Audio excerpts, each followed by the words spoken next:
So here we have the Nissan Qashqai on a 64 plate. I'm going to start off by showing you around the outside of the car, and then we'll hop in and run through some controls on the inside of it from there.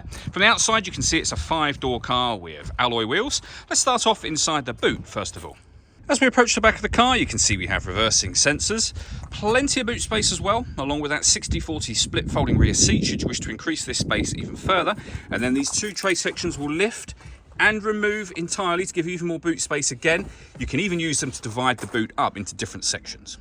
Okay, so we're just going to work our way back around to the front of the car, and then we'll hop in and run through some controls on the inside of it from there. But now that we've done a full circle, you can see it's in excellent condition the whole way round.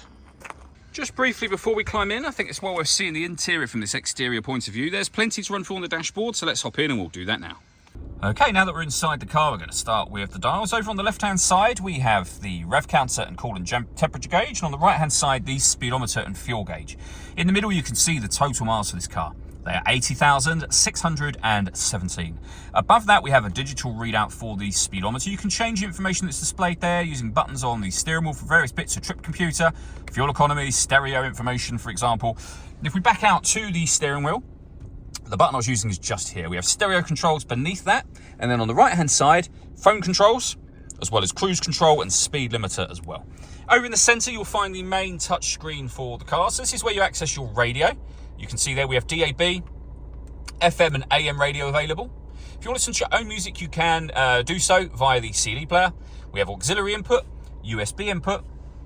You've also got Bluetooth audio. So once you pair your phone just here, you'll be able to then stream your music wirelessly as well as making and receiving phone calls.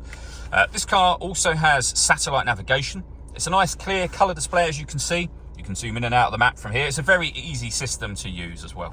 And if I pop the car into reverse, you'll also see we have a full color reversing camera with guidelines that show you what direction the car is headed in relation to the image being shown on the screen.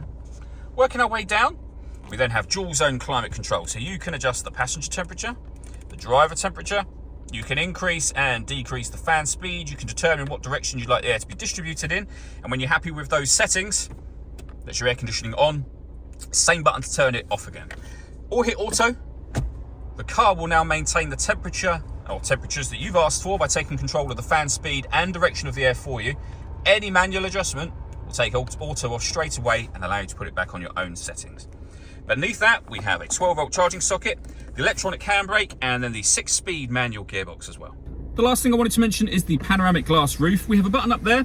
One push of that will open it all the way to the back of the rear seats. And as you can see, that lets in a huge amount of extra light to the cabin area. You can obviously close it again using the same button.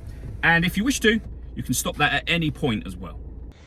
All that leaves me to say is thank you for taking the time to watch this video. If you'd like to come and see the car in person and have a test drive, please feel free to give us a call here at Surrey Specialist Cars. We'd love to hear from you soon.